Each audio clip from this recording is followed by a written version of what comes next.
Mike Detillier, we're 18 days away from college football in the Southeastern Conference. I hope you're having a great day, Mike. Having a great day, Ryan. Listen, this is my sixth show, and 5 of them have been about college football, and they all start about the same damn thing, injuries. Wow. There's nowhere you can go that it's not about that. It's that time of the year where you're going to have them. It's why the best teams with the best depth win. You know, you can be talented 1 through 22, but you better have some depth because injuries are not a might. They going to happen. And so that's why you build up all that quality depth, and that's what wins and wins big. In college and pro football, to be honest with you, because through those grudge days of August, a lot of time you spend talking about teams, you're talking about injuries.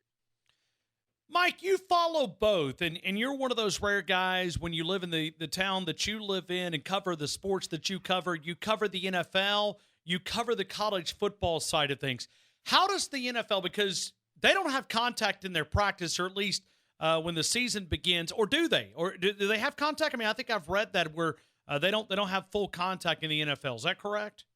Man, it's pajamas and slippers. I mean, most of the time. Every once in a while, you get a padded practice, but it's pajamas and slippers.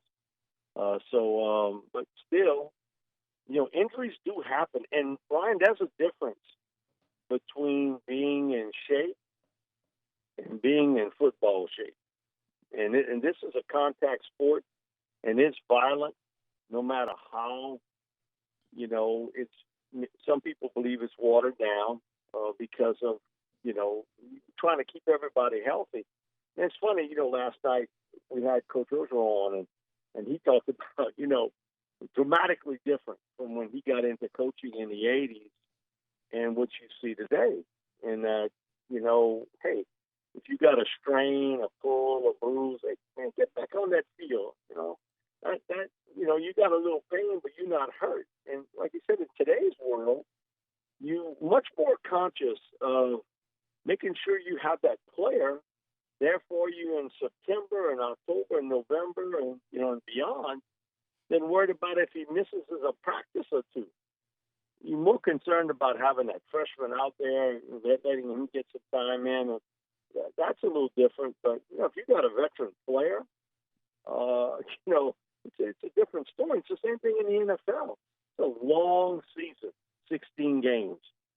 And that's why I think they'll never, ever, ever go to 18 games in a regular season in the NFL. I think the players will kick out. I think it's a red herring that, you know, the owners are throwing out there like a bargaining chip. They may expand the playoff system in the NFL, sort of like the NBA, but, you know, man, 16 games is a long season. A lot of wear and tear on players. So I think building up your depth, and very few red shirts now. You got to play somewhere, somehow. You know, if it's in a role position, special teams, whatever. It's a big part of. It was a big part of Alabama's success. It's been a big part of Clemson's success. Where are you seeing the big difference when you look across the board in college football? Some teams start off the season really well, get an injury or two, not the same. You know, and so that it's different, totally different from when I first started covering this, you know, college and pro football well over 30 years ago. Well, I also think it's really difficult because of what Alabama's trying to do, what LSU's trying to do, because it's physicality. It's big man on big man. It's not this finesse football. I mean, they're trying to become a power football team, and I think those teams like that probably are a little bit of a disadvantage during this time of the year because they're trying to get their team ready to play this physicality brand of football. And it's hard to turn off a very aggressive player. You know, you're out there practicing, and hey, you're not supposed to hit the quarterback. Joe Burrow got hurt and missed a couple practices because somebody got a little over-aggressive in a practice and, you know, and poked him pretty good on the shoulder. I mean, how do you want your player to be aggressive, but you don't want him to hurt your own guy. But, you know, sometimes there is that friendly fire that you catch. And so there's a lot of different elements to it, and it's why the better teams win. They have the best depth. because you're going to have those type injuries throughout the year. And, you know, Nick said this many times when he was here in Louisiana at LSU that, you know, 1A was players, 1B was assistant coaches.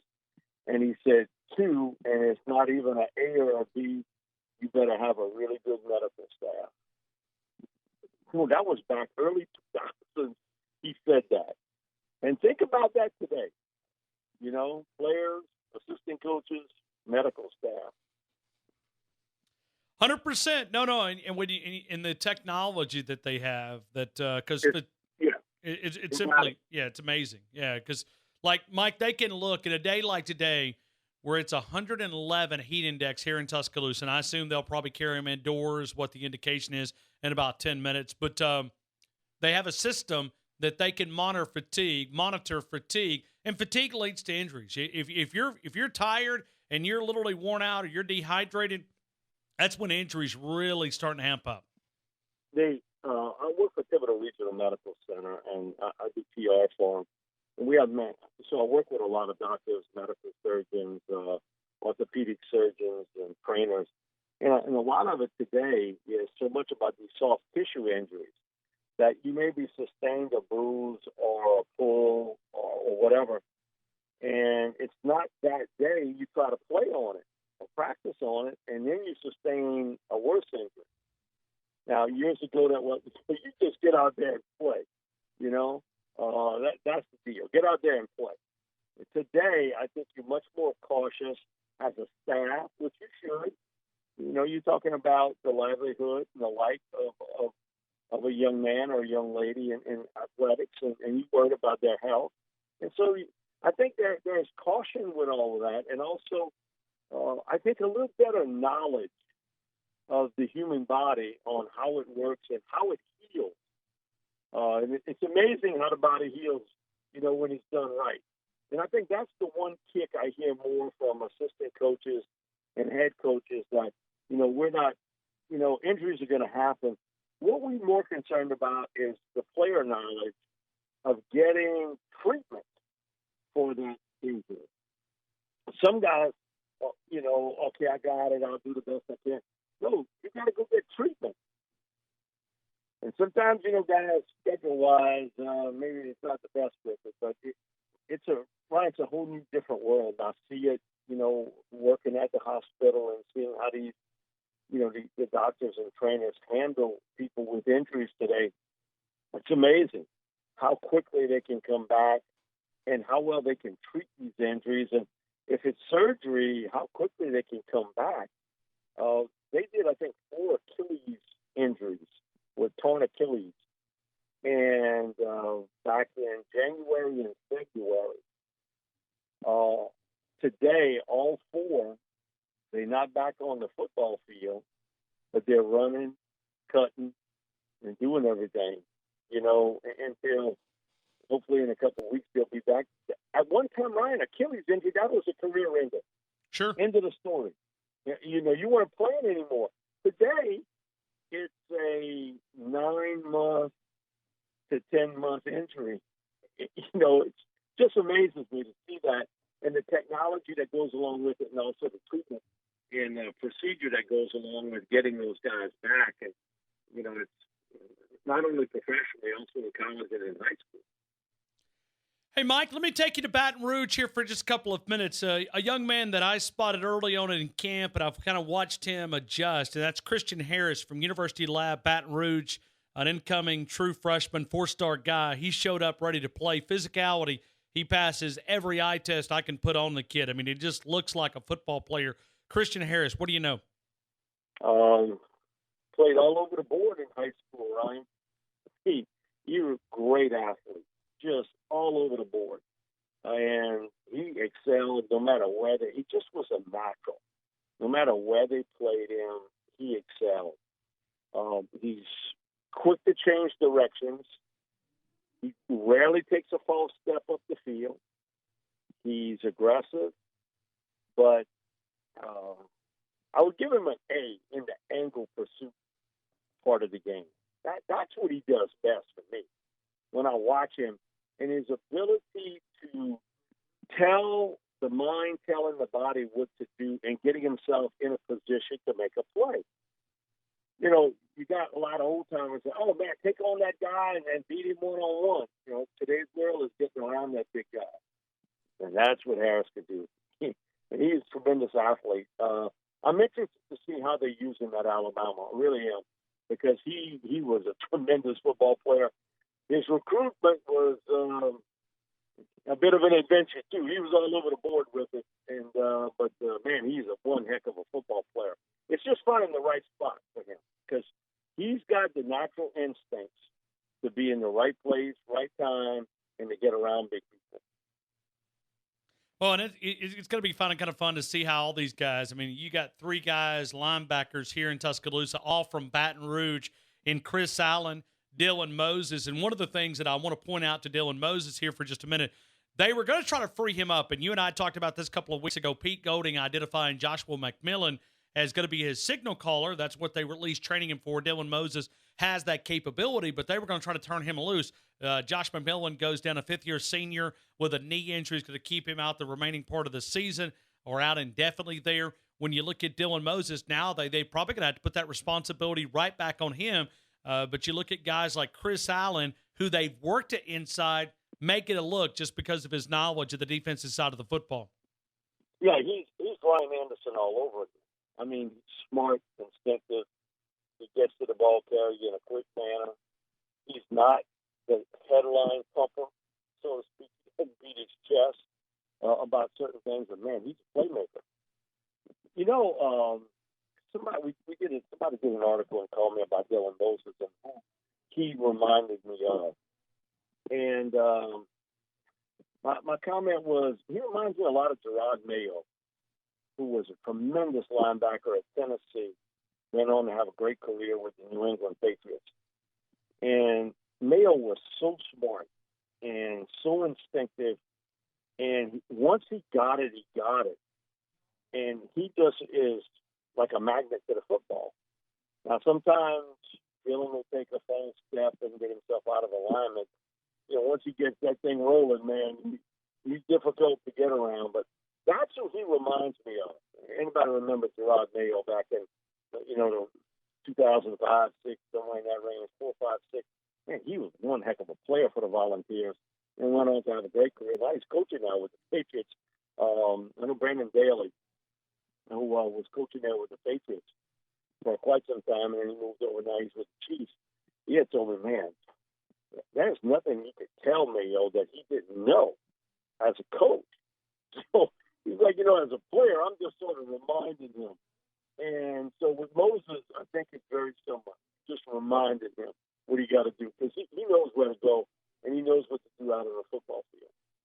But Mike, how much of it do you think will hinder him now that they're probably going to have to place more responsibility on play calling? I mean, does it free you up that you can be just a go-getter linebacker, that you don't have to worry about the other 10 guys? They were going to try to take some of that pressure. I assume now they're going to have to place it right back on him. Yeah, but my thing about it is, hey, listen, you're in the field because you know what you're supposed to know what you're doing, not every once in a while, but all the time. And, yeah, you making the calls and that sort of thing, but, it's individual responsibility to understand what you're supposed to do on each play. And I know one thing with Saban, man, if you don't know what you're doing, you ain't playing. I don't care how talented you are, you're not playing if you don't know. And it's a big part of it, but I don't think that's going to take anything away from him as a player. I think he's a natural leader. He understands what he has to do, and I think he can translate it pretty well to the other guys, but it's to understand what they're supposed to be doing. I can, as a coach or as a play caller, I can tell you the play, but you got to go out and execute it yourself. That's your individual responsibility. I think sometimes in our world, we want to hype everything on one guy in a team sport that relies on 11 guys doing it. And you know what? You got an individual responsibility. Just like when you come to work, I come to work, your producer, everybody else, hey, you know your job. You know what you got to do. I shouldn't have to tell you. I'll give you advice, and I'll make you a play call, but you're supposed to know what to do. I don't think that'll take anything away from Dylan's talent. I mean, he's going to be a superstar player this year for Alabama. I have no doubt about that. Hey, Mike, I was looking at SI.com, and you're a historian of the game of college football, and they were listing the college football greatest programs of all time. They've got Alabama at number 1, Ohio State at 2, Michigan at 3, 4 Texas, 5 USC. From your perspective, how would you have it ranked? College football programs of all time, how do you see it? And I couldn't disagree on Alabama, in that run that they've had, with Coach Bryant and now with Nick. I would have SC up higher than where they've got them. Me too. Who's ahead of them? Texas, Michigan, Ohio State. Man, what the hell has Michigan won? Not much. Schembechler had a terrific run there, but my thing is, what have they won lately? Texas, because I grew up watching Darren Royals at Wishbone, and they were really good. And then, Mac had a really good run. And it's kind of hit hard times with Texas. Now, I think they have the right coach. I think Tom Herman's the guy. I think they're a year away at Texas, but, I just think about USC and John McKay and John Robinson and Pete Carroll and that run. And, they're sort of like Texas now. I think they'll be looking for a new coach at the end of the year because, I don't get, bringing back Clay Helton. I think you sort of strung him along. You knew he's not going to be the guy there in 2020. Well, why did you bring him back? That's a disservice to him, and that's a disservice to your program to do that. They have no confidence in Clay's going to turn that around. And but I would have them ranked ahead of Michigan and Texas, to be honest with you, overall throughout that time frame. Well, the next SEC school, and you tell me if you agree with this, in the top 10, they've got Tennessee. Tennessee at 9, barely squeaking in there in the top 10. And they had a great run. Yes, they did. They had a great run with it. It's hard times now. So, if you look at the overall picture, I'd have replaced Tennessee with Georgia. Look at it from my point of view. Sure. I would have put Georgia in there instead of Tennessee, but I can understand that. I certainly can understand that. But you look at today and you look at yesteryear, you look at the '80s and late '70s. Man, when Vince had that program, and they were really good. And talk about the 50 years of college football, and Herschel Walker. If he's not on Mount Rushmore, I don't know who he is. Because he deserves to be there. You talk about a guy, right place, right time. When cable TV exploded onto the American circuit in the early 80s. I grew up in a family. We didn't have cable TV. I was out of the house and in college. And my dad was one of those, I ain't paying for no TV. And I get back one day from Louisiana Tech, and sure enough, he got cable TV on. So you think about the 80s and that early part of it, and Herschel, man, and what he did to put the SEC in Georgia, where Alabama was so dominant in the 70s, and what he did in the early 80s, and to hit that SEC circuit, and right after him, here comes Bo. Here comes Bo Jackson. And I'll say to this day, I tell people it's 34 years I've scouted. There's never been a higher-ranked player than Bo Jackson. But, Herschel, man, he was signature. And what he did for Southeast Conference, not only for Georgia, but the whole conference as a whole. Mike, as always, we appreciate your time. WWL 870 out of New Orleans. Mike Detillier, NFL draft analyst, the guy that we love to be able to talk to here in Tuscaloosa. Mike, have an outstanding week, and I'll see you very, very soon. Thank you again for being a part of the show. Thank you, Ryan.